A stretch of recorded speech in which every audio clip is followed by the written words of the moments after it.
வாழ்க்கையில் நடந்ததான இந்த சம்பவங்களை பார்க்கும்போது, ஆபத்தில் பாதுகாக்கும் தேவன். நம்முடைய தேவன் யார்? ஆபத்தில் நம்மை பாதுகாக்கும் தேவனா என்ன செய்கிறார்?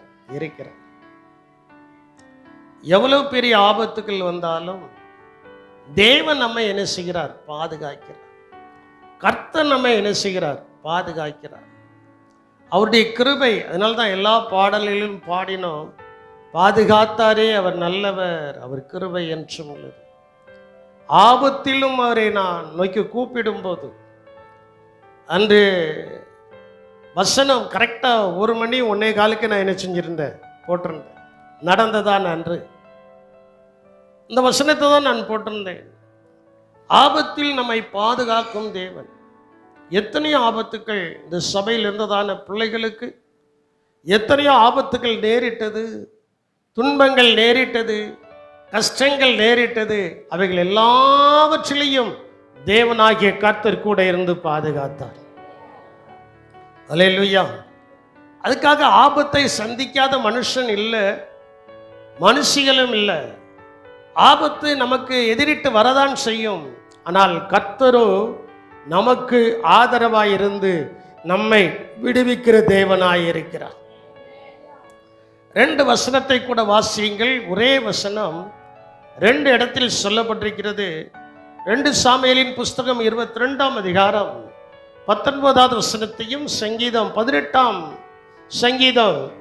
வசனத்தையும் நீங்கள் வாசிக்கும் போது, என் ஆபத்து நாளிலே எனக்கு எதிரிட்டு வந்தார்கள், கர்த்தரோ எனக்கு ஆதரவாய் இருந்தார். அல்லேலூயா. என் ஆபத்து நாளில் எனக்கு எதிரிட்டு வந்தார்கள்.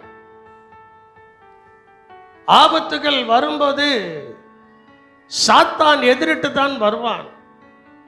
எதிரிட்டு வருவான் என்று சொல்கிறதை காட்டிலும் எகிரிக்கிட்டு என்ன செய்வான்? வருவான். அவன் எகிரிட்டு வரும்போது கர்த்தர் நமக்கு ஆதரவாய் என்ன செய்கிறார்? இருக்கிறார். கடந்த நாட்களில் நடந்ததான சம்பவங்களை பார்க்கும்போது அது மிகவும் வேதனைக்குரியதான ஒரு சம்பவம் தான். ஆனால் கர்த்தர் எப்படி இருந்தாரு? சொல்ல மாட்டீங்களா? உங்களுக்கு ஆதரவாக இருந்தால் நாங்கள் எதுக்கு பாஸ்டர் அறிக்கை செய்யணும் நீங்க சொல்லுதீங்க. உங்களுக்கும் கர்த்தர் ஆதரவாய் தான் இருக்கிறார். அல்லேலூயா. நம் ஒவ்வொருவருக்கும் கர்த்தர் என்ன செய்கிறார்? ஆதரவாய் இருக்கிறார். இது என்னுடைய வாழ்க்கையில 2வது இன்சிடென்ட். முதல் இன்சிடென்ட், என்னுடைய மகன் 3rd ஸ்டாண்டர்டோ 4th ஸ்டாண்டர்டோ படிக்கும்போது பைக்கில் வரும்போது, நானும் பாஸ்டருமா என்னுடைய பையன் 3 பேரும் பைக்கில் வரும்போது சாரோன் ஸ்கூல் பக்கத்தில் என்ன செஞ்சிட்டோம்? விழுந்துட்டோம். விழுந்து அது ஒரு நாய் வந்து தட்டி விட்டுட்டு பைக்கை, நிறைய நாய்கள் வந்து என்ன செஞ்சிட்டு தட்டிட்டு கீழே விழுந்தோம். அன்னைக்கும் பின்னாலிருந்தும் முன்னாலிருந்தும் ஒரு வாகனமும் வராதபடி கர்த்தர் பாதுகாத்தார். அல்லேலூயா. அதற்கு பின்பு ஒரு 23 வருடங்கள் கழித்து, 24 வருடங்கள் கழித்து இப்பொழுது ஒரு சம்பவம். ஆனால் இவைகளிலேயும் கர்த்தர் அவருடைய பிள்ளைகளுக்கு ஆதரவாய் என்ன செய்கிறார்? இருக்கிறார். இந்த வார்த்தையை தாவீது சொல்கிறார். ஆபத்து வரும்போது கர்த்தரே எனக்கு எப்படி இருந்தாரு? நம்முடைய முற்பிதாக்களின் தகப்பனாகிய யாக்கோபும் அதை தான் சொல்றார். எனக்கு ஆபத்து நேரிட்ட போது தேவன் என்னோட கூட என்ன செய்தார்? இருந்தபடியினால என் விண்ணப்பத்தை அவர் கேட்டார். என் விண்ணப்பத்தை என்ன செய்தார்? கேட்டார். ஆதியாகமம் 35ஆம் அதிகாரம் 3வது வசனத்தில் நீங்கள் பார்க்கும்போது அங்கே சொல்லப்பட்டிருக்கிறது. ஆதியாகமம் 35:3 சொல்லப்பட்டிருக்கிறது, நாம் எழுந்து பெத்தேலுக்கு போவோம் வாருங்கள், எனக்கு ஆபத்து நேரிட்ட நாளில், பாருங்க, எனக்கு ஆபத்து நேரிட்ட நாளில் என் விண்ணப்பத்துக்கு உத்தரவு அருளி செய்து. அப்போ ஆபத்து நேரத்தில் ஆண்டவர் நம்முடைய விண்ணப்பத்துக்கு என்னது கொடுக்கிறார்? பதில் கொடுக்கிறார். ஆண்டவர் நம்முடைய விண்ணப்பத்துக்கு என்னது கொடுக்கிறாரு? ஆபத்தில் வேற யாரையும் போய் பார்க்கறதை காட்டிலையும் வேற யாரையும் போய் பார்க்கறத காட்டிலையும் தேவனை நோக்கி இயேசுவே என்கிற ஒரு வார்த்தை சொன்னால், ஸ்தோத்திரம் என்கிற ஒரு வார்த்தையை சொன்னால், தேவனே அந்த இடத்துல இறங்கி வந்து அந்த ஆபத்திலிருந்து கர்த்தர் என்ன செய்கிறார்? பாதுகாக்கிறார். எனக்கு அந்த வசனம் எனக்கு ரொம்ப பிடிச்சிருந்துச்சு. எனக்கு ஆபத்து நேரிட்ட நாளில் என் விண்ணப்பத்திற்கு உத்தரவு அருளி செய்து நான் நடந்த வழியிலே என்னோட கூட இருந்த தேவனுக்கு,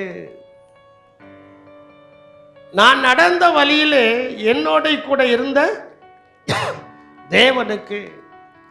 அப்ப நன்றாக சிந்தித்து பார்க்க வேண்டும். நாம் நடந்து வருகிற எல்லா வழியிலேயும் கர்த்தர் தான் நமக்கு பாதுகாப்பு. அல்லேலூயா. அதனால தான் நான் அடிக்கடி சொல்வேன், 91ஆம் சங்கீதத்தையும் 121ஆம் சங்கீதத்தையும் டெய்லி என்ன செய்யுங்க? வாசி. அது நமக்கு ஒரு பாதுகாப்பாய் என்ன செய்கிறது? இருக்கிறது. அது நமக்கு ஒரு அரணாக என்ன செய்கிறது? இருக்கிறது. அரணாக என்ன செய்கிறது? இருக்கிறது. எனக்கு ஆபத்து நேரிட்ட போது என் விண்ணப்பத்துக்கு உத்தரவு அருளி செய்து நான் நடந்த வழியிலே என்னோட கூட இருந்த தேவனுக்கு நன்றி சொல்ல வேண்டும். அங்கே ஒரு பலிபீடத்தை உண்டாக்குவோம் என்று யாக்கோபு சொல்கிறார். அது பழைய ஏற்பாட்டிலே பலிபீடத்தின் மூலமாக தேவனுக்கு நன்றி பலிகளை என்ன செய்தார்கள்? ஏறெடுத்தார்கள். புதிய ஏற்பாட்டில் ஆண்டவர் நமக்கு கொடுத்ததான காரியத்திற்காக, பாதுகாப்புக்காக எல்லாரும் போனதுக்கப்புறம் நாங்கள் 6 பேரும் நின்று ஒரு சின்ன ஜெபம் பண்ணிட்டு தான் படுக்கை கேட்போம். நம்முடைய வாழ்க்கையில் ஆபத்துக்கள் வரும்போது அதில் இருந்து பாதுகாத்த தேவனுக்கு மனதார நாம் நன்றி சொல்லணும். என்ன சொல்லணும்? மனதார என்ன செய்யணும்? நன்றி சொல்லணும். ஆபத்து நேரிட்ட போது கர்த்தரே நமக்கு ஆதரவாக இருந்து அந்த யாக்கோபு ஒரு பலிபீடத்தை கட்டினது போல நாமும் ஆண்டவருக்கு ஸ்தோத்திர பலிகளை என்ன செய்யணும்? ஏறெடுக்க வேண்டும். ஏனென்றால் இன்னும் அதிகமாக சொல்லப்பட்டிருக்கிற சங்கீதம் 20:1 சொல்லப்பட்டிருக்கிறது, ஆபத்து நாளிலே கர்த்தர் ஒரு ஜெபத்தை கேட்பாராக, யாக்கோபின் தேவனுடைய நாமம் உயர்ந்த அடைக்கலமாவதாக. என்னடா இன்னைக்கு இதை பற்றி எடுத்திருக்கிறார அப்படிங்க நினைக்கலாம். அனுபவமாய் சொல்கிறேன், அனுபவமாய் சொல்கிறேன். உங்களுடைய வாழ்க்கையை அதோட ஒப்பிட்டு பாருங்கள். இந்த வசனத்தோட உங்களுடைய வாழ்க்கையில் ஒப்பிட்டு பாருங்கள். எத்தனை ஆபத்துக்கள் வந்தது, எத்தனை நாசமோசங்கள் வந்தது, எத்தனை சந்தர்ப்பங்கள் வந்தது. கிட்டத்தட்ட ஒரு 5-6 வருஷத்துக்கு முன்னால் குட்ராசாவுடைய ஆட்டோ கவுந்துச்சு. அது ஒரு ஆபத்து. ஆனால் கர்த்தர் என்ன செய்தார்? பாதுகாத்தார். கர்த்தர் என்ன செய்தார்? பாதுகாத்தார். எத்தனையோ சந்தர்ப்பங்கள்ல நேற்றைக்கு இந்தாண்டு பேசிட்டு இருக்கும்போது கூட 2 லேடிஸை பற்றி சொன்னாங்க. ஒருத்தர், நான் ஏன் இந்த பிள்ளைகள் எல்லாம் ஷால் ஒழுங்காக போடணும்னு சொல்லிட்டோம்னா, இன்னைக்கு போட்டிருக்கீங்களா? போட மாட்டீங்க. கீழ்ப்பிடிதல் இல்லைல்ல. ஷால் ஒழுங்காக போடணும்னு சொல்லிட்டோம்னா, வாகனத்தில் வரும்போது ஷால் சிக்கி மரித்தவர்கள் நிறைய பேர் என்ன செய்கிறாங்க. கடந்த 2 வாரத்துக்கு முன்னால் இங்கே கூட ஒரு ஆபத்தை என்ன செய்தது? நேரிட்டு. அதை வச்சு தான் நான் போன வரேன்னு சொன்னேன். அடுத்த வாரம் வரும்போது எல்லா பிள்ளைகளும் ஷால் ஒழுங்காக போட்டு வி ஷேப்பில் போட்டு பின்னால் ஒரு பின்னு மாட்டியிருக்கணும். பின்னால் என்னது மாட்டியிருக்கணும்? மாட்டல அப்படின்னா நான் அங்கே நின்று மேலே போய் நீங்கள் மாட்டிட்டு வாங்கன்னு சொல்லு. நீங்கள் எங்கே போனாலும் சரி, எந்த இடத்துக்கு போனாலும் சரி, நம்ம ஒரு ஒழுக்கமாக இருக்கும்போது அதை மீறி ஒரு ஆபத்து வரும்போது கர்த்தர் நம்மை பாதுகாப்பார். நாம் அசால்ட்டா என்ன செய்யக்கூடாது? இருக்க கூடாது. எந்த காரியத்தில் நமக்கு ஒரு அசால்ட்னஸ் என்ன செய்யக்கூடாது? தெரிந்திருந்து அநேக சாட்சிகளை நாம் கேட்டு, அநேக சம்பவங்களை நாம் பார்த்து, நமக்கு பிறர் சொல்கிறார்கள் என்றால் அதற்கு தகுந்தாற் போல நாம் என்ன செஞ்சுக்கிடணும்? மாறிக்கிடணும். அதை மிஞ்சி சாத்தான் எதை கொண்டு வந்தாலும் கர்த்தர் காப்பார். கர்த்தர் என்ன செய்வார்? காப்பார். அவர் தான் நம்மளை பாதுகாக்கிறதான தேவன். ஆனால் நமக்குண்டு சில ஒழுக்கங்கள் என்ன செய்கிறது? இருக்கு. அந்த ஒழுக்கத்தின்படி யாரும் போக வேண்டும். ஆபத்து நாளிலே கர்த்தர் உம்முடைய ஜெபத்தை கேட்டு உமக்கு உயர்ந்த அடைக்கலமாய் இருப்பாராக. ஆசா ராஜா உன்னுடைய வாழ்க்கையில் ஒரு பெரிய ஆபத்து வந்துச்சு. ஒரு பெரிய ஆபத்து அவனுக்கு வந்தபோது அவன் யார் இடத்துலையும் போகல. அவன் ஒரு சின்ன ஜெபம் செய்கிறான். ஆண்டவரே, பலம் உள்ளவனுக்காயிலும் பலனற்றவனுக்காயிலும் உதவி செய்கிறது. என்கிட்ட கேட்டாங்க, எப்படி சார் வண்டியை நிறுத்துனீங்க? நாங்கள் இன்னைக்கு காலையில் மனோஜ் சொன்னேன், மாமா என் கூட பலவேசன்னு வரும்போது அவங்க சொன்னாங்க, உங்கள் பாஸ்டர் திறமையாக காரை என்ன செஞ்சுருக்காரு. நான் உடனே சொன்னேன், நான் திறமையாக நிப்பாட்டலப்பா, ஆண்டவர் தேவ தூதர்களை அனுப்பி திறமையாக நிப்பாட்டியிருக்கிறார். அல்லேலூயா. நான் உடனே அந்த வார்த்தை தான் சொன்னேன். தேவன் தம்முடைய தூதர்களை அனுப்பி 91ஆம் சங்கீதத்தில் சொல்லப்பட்டிருக்கிறது அல்லவா, உன் பாதம் கல்லில் இடராதபடிக்கு கர்த்தர் தம்முடைய தூதர்களை அனுப்பி, சொல்ல மாட்டீங்களா? பாதம் கல்லில் இடராதபடி, உன் பாதம் கல்லில் இடராதபடிக்கு அவர்கள் உன்னை தங்கள் கைகளில் ஏந்தி அவர்கள் உன்னை தம்முடைய கைகளில் ஏந்தி கொண்டு போவார். யாரு? ஆமா, அதான் ஜெபம் பண்ணிட்டு போனோம். ஆனால் போகும்போது பாஸ்டர்மா ஜெபம் பண்ணாங்க. அவங்களுடைய ஜெபத்தை கேட்டுதான் ஆண்டவர் தூதர்களை அனுப்பி எங்களை பாதுகாத்தார். அல்லேலூயா. நீங்களும் வீட்டை விட்டு போகும்போது காலையில் வண்டி எடுக்கும்போது ஜெபம் பண்ணிடணும். அதுக்கப்புறம் 1000 இடத்துல பாடிட்டு போவோம். நான் அப்படி தான் செய்வேன். காலையில் என்னுடைய 2 வீலர் எடுக்கும்போது அதில் ஏறி உட்கார்ந்து ஒரு சின்ன ஜெபம், ஒரு 1/2 நிமிஷம் கூட இருக்கலாம், இல்லைட்ட 1/4 நிமிஷம் கூட இருக்கலாம், இல்லைட்ட 1 நிமிஷம் இருக்கலாம். ஒரு சின்ன ஜெபம் பண்ணிவிட்டு, ஆண்டவரே போகிறேன்ப்பா. ஏன்னா இன்னைக்கு முன்னால் இருந்து தட்டுறது காட்டிலையும் பின்னால் வந்து தட்டுறது தான் நினச்சிக்கிறது. சில அடித்தோம்னா புதடியில் அப்படிம்பாங்களா, புதடி எங்கே இருக்குது? அந்த புதடியில் தான் அடி உழுது. அதனால அந்த காயங்கள் நமக்கு வராமல் இருக்குன்னா ஒரு சின்ன ஜெபம் பண்ணிட்டு என்ன செய்யுங்க, போங்க. ஆனால் ஒழுக்கமாய் போங்க, ஒழுக்கமாய் என்ன செய்யுங்க, போங்க. அங்கே பெரிய ஆபத்து வந்துச்சு. ஆபத்து வந்த உடனே எனக்கு எதிரிட்டு வந்தார்கள் என்று சொல்லப்பட்டிருக்கலாம். அந்த எதிரிட்டு வந்ததான ஜனங்களுக்கு முன்பு இவன் ஒரு பெரிய ராஜா, ஆனா தான் ராஜா என்கிறதை மறந்து ஆண்டவருடைய சமூகத்தில் ஜெபிக்கிறான். தேவ சமூகத்தில் என்ன செய்கிறார்? ஜெபிக்கிறான். 2 நாளாகமம் 14ஆம் அதிகாரம் 11வது வசனத்தை நீங்கள் வாசிக்கும் போது அங்க தெளிவாய் சொல்லப்பட்டிருக்கிறது. ஆசா தன் தேவனாகிய கர்த்தரை நோக்கி கூப்பிட்டு கர்த்தாவே பலம் உள்ளவனுக்காகிலும் பலனற்றவனுக்காகிலும் உதவி செய்கிறது உமக்கு லேசான காரியம். பாருங்க, ஆண்டவர் நமக்கு உதவி செய்ய வேண்டும். தேவன் நமக்கு என்ன செய்யணும்? உதவி செய்யணும். எல்லா சூழ்நிலைமைகளையும் ஆண்டவர் நமக்கு உதவி செய்தார். அதனால தான் நான் அடிக்கடி சொன்னேன், ஆண்டவரே எவ்வளவு காலங்கள் என்னை இந்த பூலோகத்தில் வைத்திருக்க சித்தம் கொண்டிரும், அவ்வளவு காலம் நான் சுகத்தோடு பலத்தோடு இருக்கணும். எடுத்துக்கொள்ளப்படும் போது ஒரு நாள் கூட படுக்கையில் இருக்கக்கூடாதபடி நான் ஜெபனேன். அது இப்போ என்ன செஞ்சிருக்கு? நிறைவேறி இருக்கு. அது என்ன செஞ்சிருக்கு? அடிப்பட்டு எங்கேயாவது படுக்கையில் கிடந்தா யார் பாப்பா? 5 பேரும் கிடந்தோம்னா. ஆனால் அந்த அளவுக்கு இல்லாதபடி கர்த்தர் என்ன செய்தார்? பாதுகாத்த. அநேகர் விசாரிச்சாங்க. என்கிட்ட இருக்கிற ஒரு கெட்ட பழக்கத்தை நான் சொல்லிடுறேன், என் செல்ல உங்கள் பேர் பதிஞ்சிருந்தா நான் எடுத்துருவேன், அடுத்த நேரம் போட்டு கூட பேசிடுவேன். பதியாத புதிய நம்பர்கள் வரும்போது இனியால் எடுக்க முடியாது. யாரோ எவரோ சில நேரங்களில் அந்த பேங்க்ல இருந்து தொந்தரவு ஒவ்வொரு என்ன செய்யும் இருக்கும். அதன் மேலே உங்களுக்கு லோன் கொடுக்குறேன், இதன் மேலே லோன் கொடுக்குறேன், நம்மளை கடைசி வரைக்கும் சாகிறது வரைக்கும் கடனாளியாக வச்சிருக்க வேண்டும் என்பது தான் சிலருடைய திட்டம்.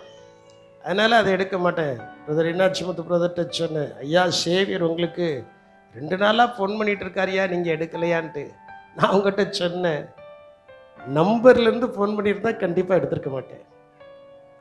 ஆனால் என்கிட்ட இருக்கிற நம்பர்லேருந்து பேர் பதிஞ்சு வச்சுருக்கோம்ல, அந்த நம்பர்லேருந்து ஃபோன் போட்டால் கண்டிப்பாக என்ன செஞ்சுருப்பேன், எடுத்திருப்பேன். அல்லது அடுத்த நேரத்தில் பேசியிருப்பேன். அப்படின்னு நேரத்தைக்கு ஃபோன் போட்டாப்புல 2 வார்த்தை தான் பேசினேன். அதுக்குள்ளே பாஸ்டர்மாக்கு ஆப்ரேஷன் பண்ணுகிறதான மருத்துவர்கள் வந்துட்டாங்க.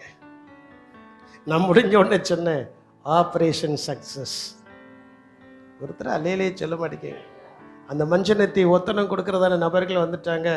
சேவியர், ஒரு 5 நிமிஷம் கழித்து பேசுகிறேன். என்ன என் கணக்கில் இன்னும் 5 நிமிஷம் ஆகலை, நான் இன்னும் பேசலை. பேசுவேன். கர்த்தருக்கு ஸ்தோத்திரம். எதற்காக இதை நான் சொல்கிறேன் என்றால், விசுவாசிகள் உங்களுடைய பேரை எழுதி கொடுத்துட்டு போனால் நாங்கள் சேர்த்துருப்போம். பெரிய தரிசனி முந்தாண்டு ஒரு செல்லை வாங்கினோம். நம்ம பெரிய தரிசனி 12th 509 மார்க் எடுத்திருக்கிறார். உங்கள் வீட்டில் ஒரு சிலர் மருத்துவருக்கு படிக்க வைக்கலான்னு சொல்லி என்கிட்ட வந்து அவ கேட்கும்போது, படிடா, ஒன்றை விட மக்கா இருக்கிற பிள்ளையெல்லாம் படித்து நீட்டு தேர்வில் படித்து போயிடுது, நீ படி, கர்த்தர் உனக்கு ஞானத்தை தருவார். சொன்ன உடனே பாஸ்ட்டு சொல்லிட்டாங்கன்னு அவளுக்கு கொஞ்சம் குஷி கிளம்பிட்டு வீட்டில் எல்லாத்தையும் போய் சொல்லிட்டா. ஃபீஸ் கட்டணுமே, அதானே பெரிய தர்ம சங்கடம். அதுக்கும் ஆண்டவர் ஒரு வழியாசலை திறந்துட்டாரு. இன்னைக்கு அவளை கொண்டு போய் விடுறதுக்காக அவங்க குடும்பம் என்ன செய்திருக்கு, போயிருக்கு. அவளுக்காக ஜெர்மன். நம்முடைய சபையில் இப்போ இன்ஜினியர்கள் நிறையா இருக்கிறாங்க. இனி மருத்துவர்களுக்காக ஜெர்மன். சபையில் யார் எழும்பணும்? மருத்துவர்கள் எழும்பணும். நல்ல பிள்ளைகள் என்ன செய்யணும்? எழும்பணும். அப்போ அவ செல்லை தான் வாங்கிட்டு வந்திருக்கிறா. உள்ளே சிம் கார்டும் போடலை. ஜெர்மனி கொடுங்க மாமா அப்படின்ட்டு வந்து கொடுத்து ஜெர்மனிக்கு வந்துட்டா. நம்பர் வாங்கின உடனே எனக்கு, மாமா நான் நம்பர்லாம் முதலே வாங்கிட்டேன், மனப்பாடமாக சொன்னேன். சொன்ன உடனே இதானடா அப்படின்னேன். ஆமாம், நான் பதிஞ்சுக்கிட்டேன். உடனே குரூப்பில் ஆட் பண்ணி விட்டாச்சு. எதற்காக நான் சொல்றேன்னா, நான் பல டிஸ்டர்பன்ஸை நான் விரும்பாத ஆள். தேவ சமூகத்தில் காத்திருக்கணும், வேதத்தை வாசிக்கணும், எனக்குரியவர்களுக்கு நான் பதில் சொல்லணும். திருமண காரியங்கள் வருகிறதா, அவங்க நம்பர் அந்தந்த சர்ச்சிலேருந்து ஆஃபீஸ்லேருந்து கொடுப்பாங்க, அவங்கக்கிட்ட நான் பேசுவேன். அதுக்கப்புறம் மேரேஜ் முடிந்து அவங்க சர்டிஃபிகேட் வந்துட்டுன்னா அதுக்கப்புறம் அவங்கள்ட்ட நானாக பேச மாட்டேன், அவங்க நம்பர் என்கிட்ட இருக்கும்.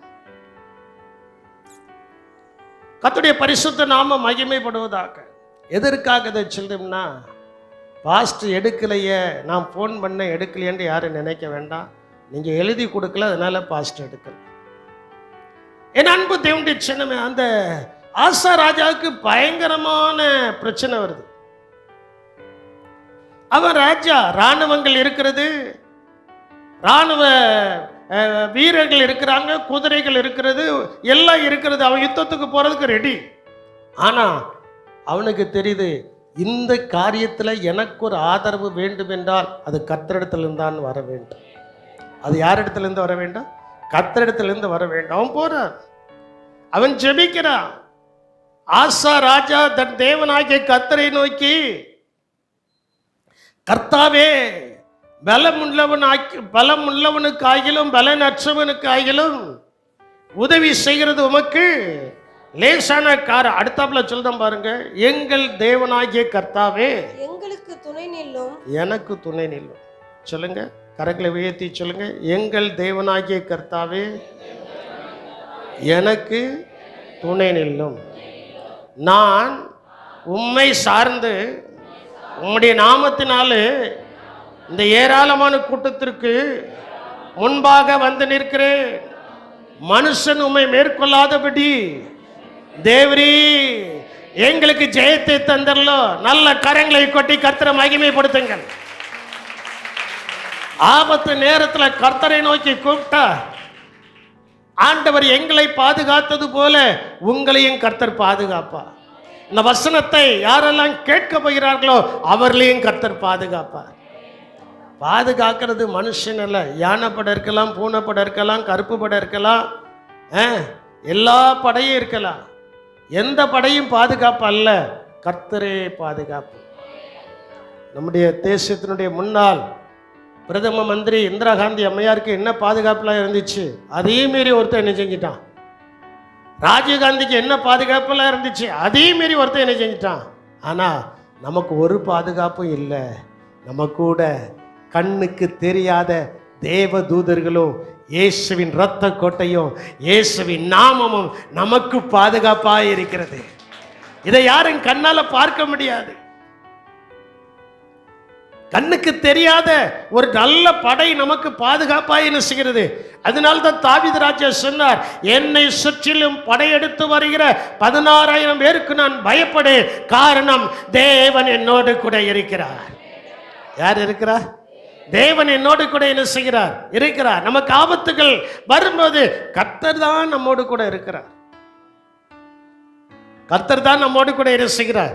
இருக்கிறார். அந்த ஆபத்து காலத்துல தேவன் நமக்கு பலனாய் இருக்கிறார், அடைக்கலமாய் இருக்கிறார், உயர்ந்த துணையுமாய் என்ன செய்கிறார்? இருக்கிறார். 46ஆம் சங்கீதம் 1வது வசனத்திலே சொல்லப்பட்டிருக்கிறது, தேவன் நமக்கு அடைக்கலமும் பலனும் ஆபத்து காலத்தில் அனுகூலமான துணையுமாய் என்ன செய்கிறார்?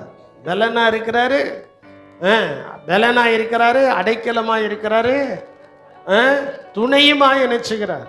சிலர் எழுதுவாங்க டேஸ் துணை. என்ன துணை? நான் சொல்ல விரும்பலை. டேஸ் துணை என்று எழுதுவாங்க. ஆனால் கிறிஸ்தவர்களாகிய உண்மையிலே ரட்சிக்கப்பட்டவர்களாகிய நமக்கு நம்முடைய கண்ணுக்கு தெரியாத பரிசுத்தாவின் தேவனே நமக்கு துணையாக இருக்கிறார். யார் தான் துணையாக இருக்கிறார்? பரிசுத்தாவின் தேவன் தான் நமக்கு எப்படி இருக்கிறாரு? துணையாக இருக்கிறார். இன்னும் துணையாக இருப்பார். அதைத்தான் தாவீது ராஜா அந்த சங்கீதத்தை பாடும்போது அனுபவத்தில் பாடுதாரு. அவனை விரட்டி விரட்டி விரட்டி விரட்டி விரட்டி அவனை அழித்து விடலாம் என்று நினைத்து, ஆபத்து நேரிட்டு அவனை அழித்து விடலாம் என்று நினைக்கும் போது அவ்வளவு விபத்துலையும் ஆபத்துலையும் அந்த தாவீது ராஜாவை பாதுகாத்ததான தேவன் இன்றும் ஜீவன் உள்ளவர், நம்மை பாதுகாக்கிறார். அல்லேலூயா. அப்படி பாதுகாக்கப்படுவதற்கு தேவனுக்கு பயப்பட்டு அவருடைய பிள்ளைகளாய் இருக்க வேண்டும், நன்மை செய்ய வேண்டும். பிள்ளைகளாக இருந்து என்ன செய்யணும்? நன்மை செய்யணும். வேதாகமத்தில் நம்முடைய முன்னோர்களை பற்றி, மூதாட்டியை குறித்து சொல்லப்பட்டிருக்கு, சாராளை குறித்து சொல்லப்பட்டிருக்கிறது. அவள் ஒரு ஆபத்துக்கும் பயப்படாமல் இருந்தாலாம். அவள் ஒரு ஆபத்துக்கு என்ன செய்யாமல் இருந்தாலாம்? பயப்படாமல் இருந்தாலாம். 1 பேதுருவின் புஸ்தகம் 3ஆம் அதிகாரம் 6வது வசனத்தை வாசிக்கும் போது, 1 பேதுரு 3ஆம் அதிகாரம் 6வது வசனத்தை வாசிக்கும் போது அங்கே சொல்லப்பட்டிருக்கிறது, அந்தபடியே சாராள் ஆபிரகாமை ஆண்டவன் என்று சொல்லி, அம்மா இன்னைக்கு உங்க புருஷன் எல்லாம் ஆண்டவன் சொல்றீங்களா? காலில் போட்டு மிதிச்சிருந்தீங்களா? ஜோசுவா கல்யாணத்தில் யோகன் பாஸ்டர் ஒரு வார்த்தையை சொன்னாங்க, எனக்கு ஞாபகத்தில் இருக்கு. வந்தவங்களுக்கு தெரியும் நான் சொல்ற வார்த்தை. ஜோசுவாவுக்கு இப்போ தெரியாட்டாலும் அவர் வீடியோ எடுத்திருக்கிறார், அதில் பார்ப்பார். மனைவியானவள் புருஷனை மதித்து என்ன செய்யணும்? நடந்து கொள்ளணும், மிதித்து நடந்துடக்கூடாதுன்னாரு. சொன்னாரா சொல்லையா? அவன் பாருங்க அந்த வசனம் எவ்வளவு ஆழத்தனமா இருக்கிறது. இன்னைக்கு அநேக குடும்பத்தில் இது இல்லை. அவனுக்கு கீழ்ப்படிந்திருந்தால் நீங்கள் நன்மை செய்து ஒரு ஆபத்துக்கும் பயப்படாது இருப்பீர்களானால் அவளுக்கு பிள்ளைகளாய் இருப்பீர்கள். அப்போ ஆபிரகாம் தான் நம்முடைய ஆவிக்குரிய தகப்பன், முற்பிதாக்களின் தகப்பன்கிறோம். முற்பிதாக்களுடைய தாய் ஒருத்தி இருக்கல்ல, என்ன சொல்ல மாட்டேங்க? முற்பிதாக்களுடைய தாய் ஒருத்தி இருக்கு. அந்த தாயுடைய குணத்தங்க சொல்லப்பட்டிருக்கு. ஒரு ஆபத்துக்கும் பயப்படாமல் இருக்க வேண்டும் என்றால் நன்மை செய்து அவளுக்கு நம் பிள்ளைகளாக என்ன செய்யணும்? நன்மை கூடுமானால் யாருக்கும் தீமை செய்யக்கூடாது. யாருக்கும் என்ன செய்யக்கூடாது? தீமை செய்யவே கூடாது. நல்லவங்களுக்கும் நல்லதை செய்யணும். நமக்கு தீமை செய்கிறவர்களுக்கும் நாம் எதை செய்யணும்? தீமையை. நம்ம சிலர் எப்படி இருக்காங்க? நன்மையை தீமையினால வெல்லுகிற டாக்டர்ஸுங்க, பிஹெச்டி படித்ததுன்னு டாக்டர்ஸுங்க நிறைய பேர் இருக்கிறாங்க. வேதம் சொல்லுகிறது, தீமையை நன்மையினால் என்ன செய். தேவன் நல்லோர் மேலும் தீயோர் மேலும் தமது மலையை என்ன செய்கிறார்? பெய்ய பண்ணுகிறார். அப்போ ஆண்டவருக்கு மிஞ்சின பரிசுத்தவான்களாய் நாம் என்ன செய்யக்கூடாது? இருக்கக்கூடாது. அப்போ ஆபத்துக்கு பயப்படாமல் இருக்குன்னா நன்மையை செஞ்சுக்கிட்டே இருக்கணும். அந்த நன்மை ஆபத்து வரும்போது நம்மை பாதுகாக்கிறதா இருக்கிறது.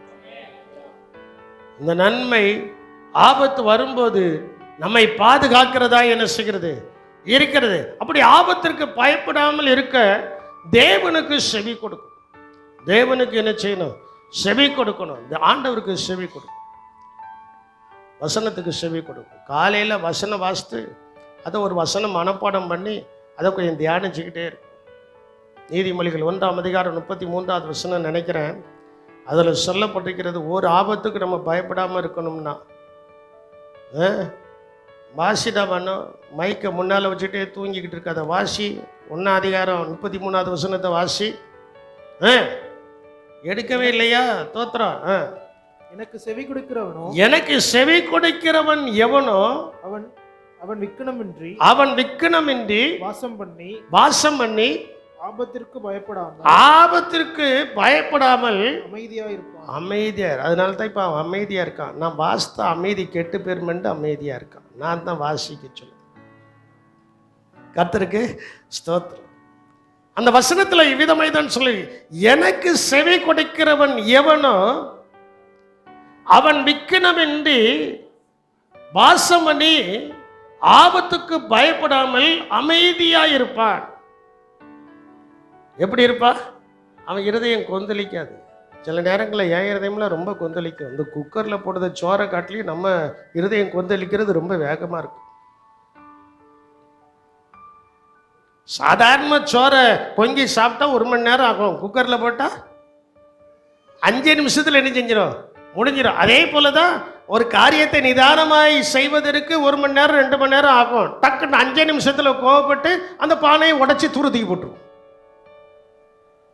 பானையை உடைச்சி என்ன செஞ்சிடும்? அதுக்கப்புறம் உட்காந்து யோசிப்பேன், ஐயோ ஐயோ ஐயோ, உடஞ்சதை ஒட்ட வைக்க முடியுமா? ஒட்டினாலும் அது ஒட்டினது தான். ஆகினால் வேதத்தில் சொல்லப்பட்டிருக்கிறது, என் கையில் இருக்கிற வேதத்தில் சொல்லப்பட்டிருக்கிறது, தேவனுக்கு செவி கொடுக்கிறவன் எவனோ, தேவனுக்கு செவி கொடுக்கிறவன் எவனோ அவன் விக்கனமின்றி வாசம் பண்ணி. விக்கனம்னா என்னது? ஆபத்து, இடுக்கண்கள், துன்பங்கள், துயரங்கள் வரும்போது அவைகள் என்று வாசம் பண்ணி ஆபத்துக்கு எப்படி இருப்பான்? பயப்படாமல் இருப்பான், அமைதியாக இருப்பான். கர்த்தர் அவனோடு கூட இருப்பார். இயேசு அவனோடு கூட என்ன செய்வார்? இருப்பார். இயேசு நம்மோடு கூட இருக்கும். என்னுடைய மருமகன் அவர் ரொம்ப ஃபீல் பண்ணார், நம்மளால தான் இந்த சம்பவம் நடந்துட்டு. இன்னும் நான் கூப்பிட்டு அவர்கிட்ட தான் சொன்னேன், நான் எப்போதுமே மருமகன் ஒரு நாள் நான் கூப்பிட்டதில்லை, ஜூடுன்னு தான் கூப்பிடுவேன். பிள்ளை மாதிரி தான். எனக்கு 6 பிள்ளைகள், 3 பொம்பளை பிள்ளை, 3 ஆம்பளை பையன், மறுபடியெல்லாம் பேத்தி. இது பிள்ளைகள் மாதிரி தான் வச்சுருப்பேன். மூத்த மருமகன் கூப்பிட்டது கிடையாது, அருண்டு தான் கூப்பிடுவேன். ஃபோன்லேயும் அப்படி தான் கூப்பிடுவேன். ஏன்னா எனக்கு அது பிள்ளையா நான் ஏற்றுக்கிட்டேன். இல்லையா? ஜூடை கூப்பிட்டு உட்கார வச்சு நான் பேசினேன். நீங்கள் உங்கள் இருதயத்தில் என்னையால் தான் இது நடந்துட்டோன்னு ரொம்ப யோசிக்கிறீங்க. யோசிக்காதீங்க. சொன்னா சொல்லியா? யோசிக்காதீங்க. ஒருவேளை இது லேசான விபத்தாய் வண்டியோடு போயிருக்கலாம். மறுநாள் காலையில் நான் தனியாக போய் எங்கேயாவது மாட்டியிருந்தா, சொன்னா சொல்ல, தனியாக போய் எங்கேயாவது மாட்டிருந்தா எனக்கு உதவி செய்ய யாரும் என்ன செய்திருக்க மாட்டாங்க, இருந்திருக்க மாட்டாங்க. அதனால நீங்கள் யோசிக்க வேண்டாம். வெறும் விபத்திலிருந்து கர்த்தர் பாதுகாத்தார். கர்த்தருக்கு மட்டும் நாம் நன்றிகளை ஏறெடுப்போம். நீங்கள் சில நேரத்தில் அப்படி தானே யோசிக்கிங்க, யாருக்கா உதவி செய்ய போய் அங்கே ஏதாவது மாட்டிக்கிட்டா இவங்களோட போக போய் தான் நம்ம என்ன செஞ்சுக்கிட்டோம். அப்படி யோசிக்காதீங்க, அப்படி சிந்திக்காதீங்க. அது லகுவான ஆபத்து. அவங்க இல்லாமல் நீங்கள் போயிருந்தா, அந்த நன்மை செய்யாமல் நீங்கள் போயிருந்தால் வருகிற தீமையை நாம் சகித்து கொள்ள முடியாது. ஆனால் தேவனுக்கு செவி கொடுத்து, எங்களுடைய குடும்பம் தேவனுக்கு செவி கொடுக்கும். இந்த சபை தேவனுக்கு என்ன செய்யும்? செவி கொடுக்கும். அதனால தான் நான் சொல்றேன், 6 எனக்கு பிள்ளைகள் தான். 2 பேர் 2 பேத்தி இருக்கான். என் சின்ன பேத்திக்கிட்டெல்லாம் பேசியாச்சுன்னா என்னை வந்து பாரும்பா அம்மா. மூத்தவா பேச மாட்டா, இளையவா வந்து பாருன்ட்டு என்ன செய்வா, நிற்பா. அவங்க பெற்றோர்கள் அவளை தாத்தா அப்படி பேசக்கூடாதுமா, விடுமா கொஞ்ச நாளைக்கு பேசுவா, விவரம் தெரிஞ்சதுக்கப்புறம் என்ன செய்ய மாட்டேன், பேச மாட்டேன். எதற்காக இதை நான் சொல்கிறேன் என்றால், தேவன் நமக்கு கொடுத்ததான அந்த குடும்பத்தில் அமைதிகள் காணப்படும் போது, தேவனுக்கு அவர்கள் செவி கொடுக்கும் போது, காலத்துக்கு முன்னால ஒரு தீமையும் வராதபடி பரிசுத்தாவின் தேவன் அந்த குடும்பத்தை பாதுகாக்கிறவராயிருக்கிறார். அல்லேலூயா. குடும்பத்தை பாதுகாக்கிறவராக என்ன செய்கிறார்? இருக்கிறார். ஆகினால் நீ பயப்படாமல், ஆபத்துக்கு பயப்படாமல் அமைதியா என்ன செய்வார்? இருப்பார். ஆபத்து வந்தா முதல்ல நம்முடைய வாயில தேவனை துதிக்கிறதான துதி என்ன செய்யணும்? வரணும். துதி வந்து எதனால என் மேல தப்போங்கிறத தன் பிள்ளைகளை உணர வேண்டும். எதை உணரணும்? நான் அதனால தான் வந்துட்டு சொன்னேன், எதனால் நடந்துட்டு எனக்கு தெரியாதுப்பா. ஒருவேளை என் மேலே என்ன இருக்கலாம், தப்பு இருக்கலாம். ஒரு வார்த்தை நான் சொல்லலை, தன் பிள்ளைகளை உணரணும். அது வசனம் அப்படித்தான் சொல்லுது. வாசிங்களா? ஓசியா எழுதின தீர்க்கதரிசன புஸ்தகம் 5ஆம் அதிகாரம் 15வது வசனத்தில் நீங்கள் வாசிக்கும் போது, ஓசியா 5:15 நீங்கள் வாசிக்கும் போது அதை தான் ஆண்டவர் சொல்றாரு. அவர்கள் தங்கள் குற்றங்களை உணர்ந்து என் முகத்தை தேடு மட்டும் நான் என் ஸ்தானத்திற்கு திரும்பி போய் விடுவேன். தங்கள் ஆபத்தில் என்னை கருத்தாய் தேடுவார்கள். பாருங்க, அவர்கள் தங்கள் குற்றங்களை உணர்ந்து, யார் மேலேயும் பழி போடக்கூடாது. அதனால வந்துச்சா, இதனால வந்துச்சா, அப்படி வந்துச்சா, இப்படி வந்துச்சா. பழி போடுத ஒரு குணம் உங்கள்கிட்ட இருக்குன்னா நீங்கள் ரட்சிக்கப்படலன்னு அர்த்தம். சாத்தான் தான் பழி போடுவான். இயேசுவின் பிள்ளைகள் பழி போட மாட்டாங்க. அது அந்த பழியை கர்த்தர் நன்மையாக மாற்றுவான். சாத்தான் தான் பழி போட்டுக்கிட்டே இருப்பான். அதுண்டு காது பக்கத்தில் இருந்து ஓதி ஓதி ஓதி ஓதி காதை செவிடாக்கிடுவான். வாழ்க்கையில் முன்னேற விட மாட்டான். நாம் உணரணும். நேற்றை கூட திருமால என்னாச்சு அவன்கிட்ட பேசிகிட்டு இருக்கும்போது அதை தான் நினச்சேன். அப்போ அவங்க சொன்னாங்க, எத்தனையோ வருஷத்துக்கு முன்னால் அவங்க வாகனத்தில் போயிட்டு இருக்கும்போது அந்த லாரியானது பள்ளத்தில் என்ன செஞ்சிட்டான், கவுந்துட்டான். அவங்க சொன்னதான வார்த்தை. லாரி பள்ளத்துக்குள்ள, மேட்டில் மலையில் போயிருப்பாங்க, பள்ளத்துக்குள்ள என்ன செஞ்சிட்டான், கவுந்துட்டான். இங்கேருந்து யாரோ 2 கயிறு மட்டும் போட்டாங்களே, அந்த கயிறை பிடிச்சி அவங்க மேலே வந்துட்டாங்க. கர்த்தர் சுகத்தை என்ன செய்திருக்கிறார்? பாதுகாத்திருக்கு. கர்த்தர் தம்முடைய பிள்ளைகளை பாதுகாத்திருக்க. அந்த லாரியை இன்னைக்கு வரைக்கும் கண்டுபிடிக்க முடியலையா? அப்படிதானே நினைச்சு இன்னைக்கு வரைக்கும் நினைச்சு. அவங்க நேற்றைக்கு சொன்ன என்னை ஆறுதல் படுத்தவங்க கொடுத்ததான ஒரு வார்த்தை. அவ்வளோ பள்ளத்துக்குள்ள போயிட்டு, ஆனா ஜீவனை கர்த்தர் என்ன செய்தார்? பாதுகாத்தார். நம்முடைய தேவன் பொருள்களுக்கு சாத்தான் சேதாரத்தை கொண்டு வந்தாலும் ஜீவனுக்கு சேதாரங்கள் வராதபடி பாதுகாக்கிறதான தேவன். அதுக்கு ஒரு நல்ல உதாரணம் சொல்லுவேன்னா, யோபுக்கு எல்லா சேதாரமும் வந்துச்சு. ஒட்டங்கள் போச்சு, கழுதை போச்சு, குதிரை போச்சு, மாடு போச்சு, மிருகச்சீவன்கள்லாம் போச்சு, வீடு போச்சு, பிள்ளைகளும் போச்சு, எல்லாம் போச்சு. ஆனா ஆண்டவர் யோபின் இடத்துல சொல்றாரு, ஆண்டவர் அந்த சாத்தாண்டத்துல சொல்றாரு, அவன் ஜீவனை மட்டும் என்ன செய்யக்கூடாது, அவன் ஜீவனை மட்டும் என்ன செய்யாத. அப்போ நமக்கு பாதுகாப்பு, நம்முடைய ஜீவனுக்கு பாதுகாப்பு யாரு? வாயை திறக்க மாட்டீங்களே. நம்முடைய ஜீவனுக்கு பாதுகாப்பு யாரு? அவர் தான் நம்மை ஆபத்தில் பாதுகாக்கிறவர். அல்லேலூயா. அவ்வளவு சூழ்நிலைமை யோபுக்கு. எல்லாத்தையும் இழந்துட்டு அவன் உட்கார்ந்துக்கிட்டு இருக்கிறான். காலங்கள் வந்தது, அவன் அமைதியா இருந்ததுனால. அதான் நான் சொல்றதுக்கு வரேன். யோபு எப்படி இருந்ததுனால? அமைதியா இருந்ததுனால நடந்தது என்னன்னா, முதல் அதிகாரத்துல சேதாரங்களை சாத்தான் கொண்டு வரான், 2ஆம் அதிகாரத்திலையும் சேதாரங்களை கொண்டு வருதான்.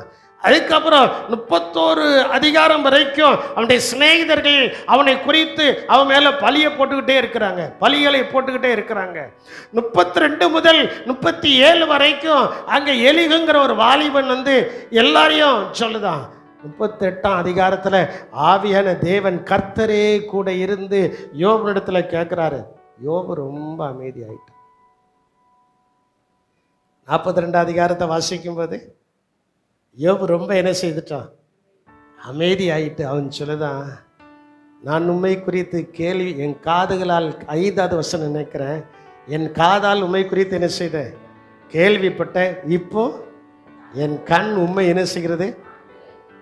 சொன்னோம்ல, ஆண்டவர் எல்லாத்தையும் மறந்தாரு, இரட்டத்தனையாய் ஆசீர்வதித்தார்.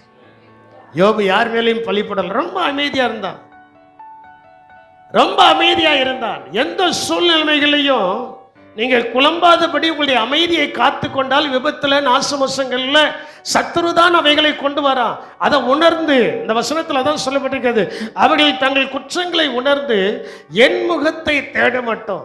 ஆண்டோடைய முகத்தை மட்டும் தேடியாச்சுன்னா அந்த சந்தர்ப்பத்துல கர்த்தரே பாதுகாப்பார். அல்லேலூயா. கர்த்தரே என்ன செய்வார்? பாதுகாப்பார். நம்முடைய பாதுகாக்கும் தேவன் நம்மோடு கூட என்ன செய்கிறார்? இருக்கிறார். அந்த ஆபத்து வரும்போது ரெண்டு காரியம், ஒன்று கூப்பிடணும், ரெண்டாவது கூப்பிடுகிறார்கள், கூப்பிட்டார்கள், இன்னும் கூப்பிட்டுக்கிட்டே இருக்கிறார்கள். ஒரே சங்கீதத்தில் 4 வசனம் 107ஆம் சங்கீதத்தில் சொல்லப்பட்டிருக்கிறது. 6வது வசனம் 13வது வசனத்தில் அவர்கள் கர்த்தரை நோக்கி கூப்பிட்டார்கள். ஆபத்து வரும்போது கர்த்தரை நோக்கி என்ன செய்தார்கள்? வாசிமா 6வது வசனத்தை வாசி.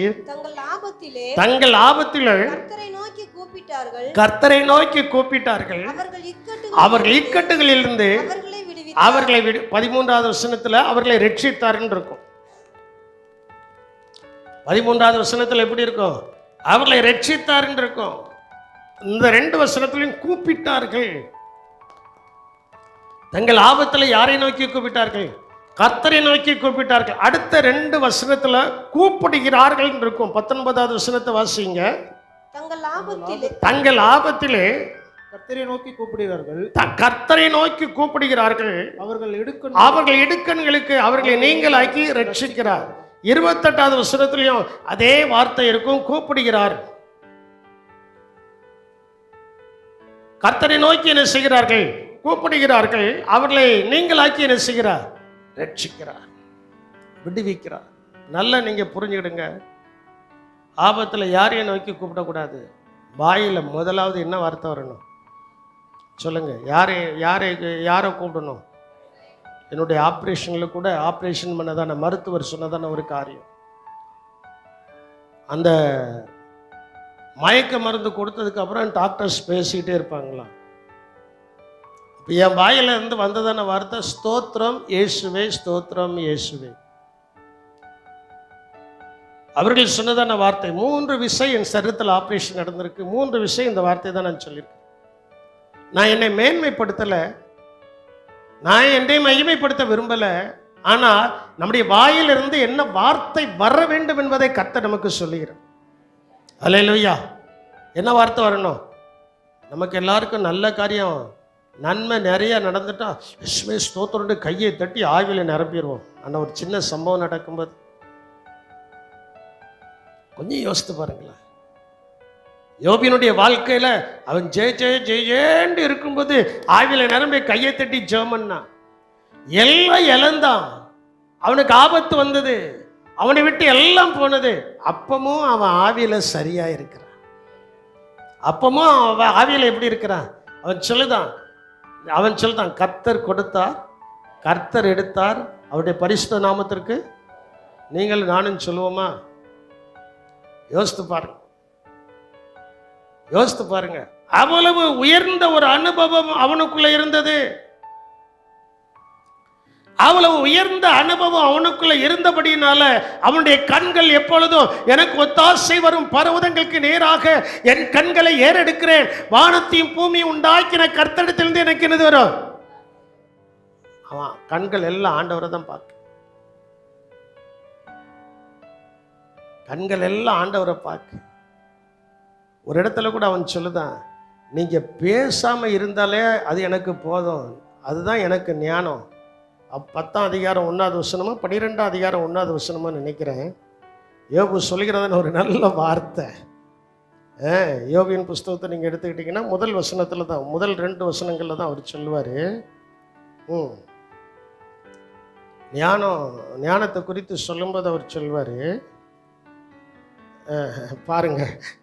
அவர் ஞானத்தை குறித்து சொல்லும்போது ஞானம் சாகுண்டே சொல்றாரு. 12ஆம் அதிகாரம் 2வது வசனம். யோபு பிரதித்திரமாக, ஆம் நீங்களே ஞானமுள்ள ஜனங்கள், உங்களுடனே ஞானம் என்ன செய்யுமா? மனித ஞானம் தெய்வ ஞானத்திற்கு முன்பதாக நிற்கவே நிற்காது. புரியலையே உங்களுக்கு? நான் அதை அப்படித்தான் தியானித்திருக்கிறேன். என்னுடைய சுய ஞானம் தெய்வீக ஞானத்திற்கு முன்னால் என்ன செய்யாது. இந்த சுய ஞானம் செத்தால் தான் தெய்வீக ஞானம் நமக்கு கிடைக்கும். புரியுதா? இப்போ உங்களுக்கு படிக்கிற பிள்ளைகளுக்கும் சொல்றேன், உன் சுய ஞானம் செத்தால் தான் தெய்வீக ஞானம் என்ன செய்யும், கிடைக்கும். அந்த தெய்வீக ஞானத்தில் தான் எல்லா ஆசீர்வாதமும் இருக்கிறது. அல்லேலூயா. அதனால இருக்கட்டும், சரி, ஆபத்துக்கு பயப்படாத, ஆபத்து நேரத்தில் கர்த்தரை நோக்கி கூப்பிடணும். கூப்பிட்டார்கள், இன்னும் கூப்பிடுகிறார்கள். 2 வசனத்தை மட்டும் வாக்குத்தத்தமாய் சொல்லி நான் முடிக்க போறேன்.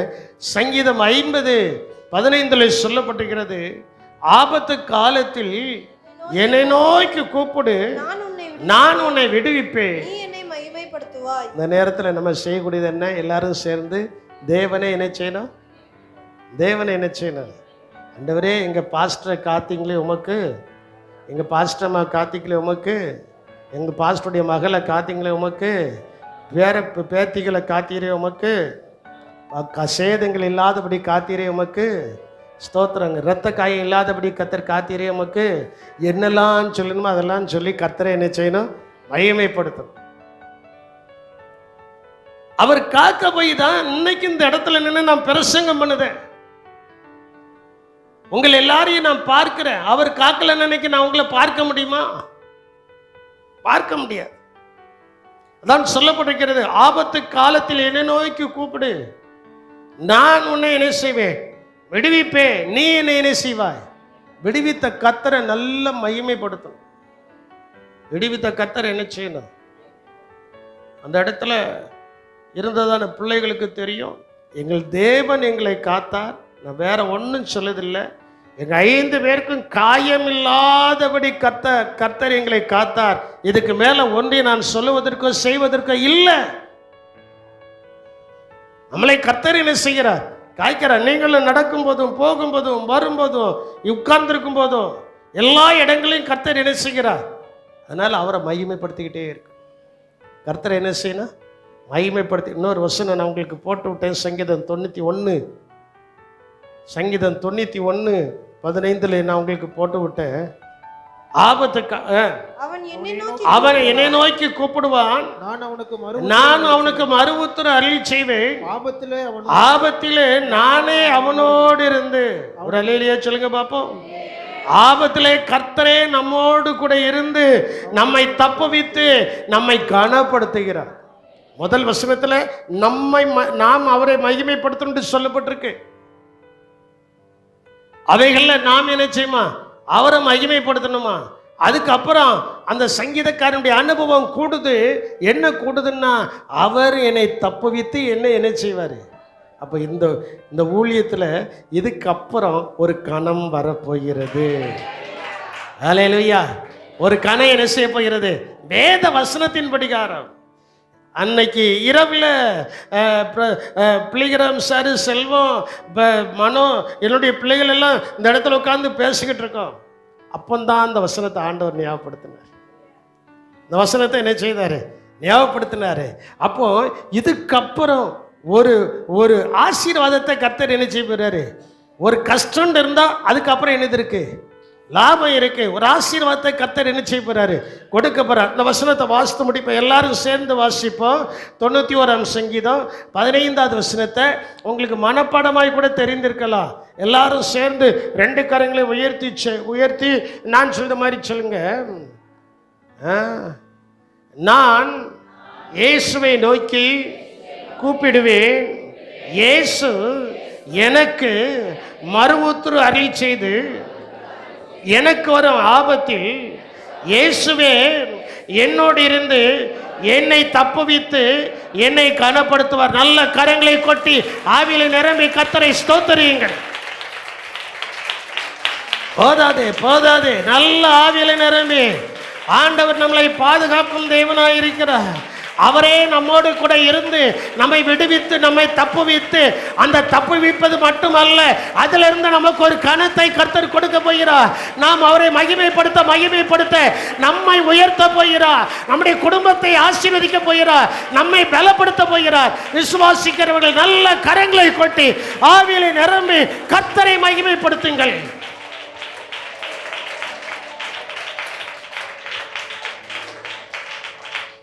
எங்கள் கிருபை உள்ள தேவனே, மே துதிக்கிறோம், மே ஸ்தோத்திரிக்கிறோம் கர்த்தாவே.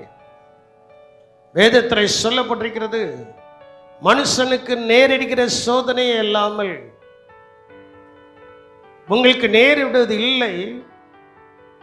அப்படி நேரிடும் போது தப்பித்துக் கொள்வதற்கு ஒரு போக்கையும் உண்டு பண்ணி கொடுக்கிறீர் என்று சொல்லப்பட்டிருக்கிறது ஐயா.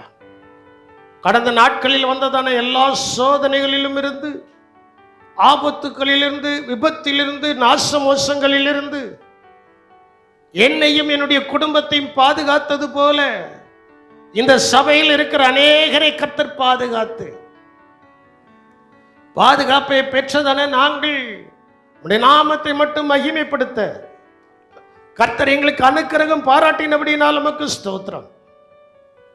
உடைய நாமத்தை மட்டும் நாங்கள் மகிமைப்படுத்த இன்னும் நீர் எங்களை தப்புவித்து, இன்னும் நீர் எங்களை கண்ணம் பண்ண போகிறீர் என்கிற அந்த நல்ல வார்த்தைகளுக்காக எங்களுடைய இருதயத்தின் ஆழத்திலிருந்து ஒரு விசை கூட நாங்கள் நமக்கு நன்றி பலிகளை ஏறெடுக்கிறோம் கர்த்தாவே. ஆசீர்வதியும். நீரே ஆபத்தில் பாதுகாக்கும் தேவனாய் என்னோடும் எங்களோடும் கூட இருந்து உடைய வருகை மட்டும் எங்களை பாதுகாத்திரலாம். ஆசீர்வதியும். இயேசுவின் நாமத்தில் ஜெபிக்கிறோம் ஜீவனுள்ள நல்ல தகப்பனே.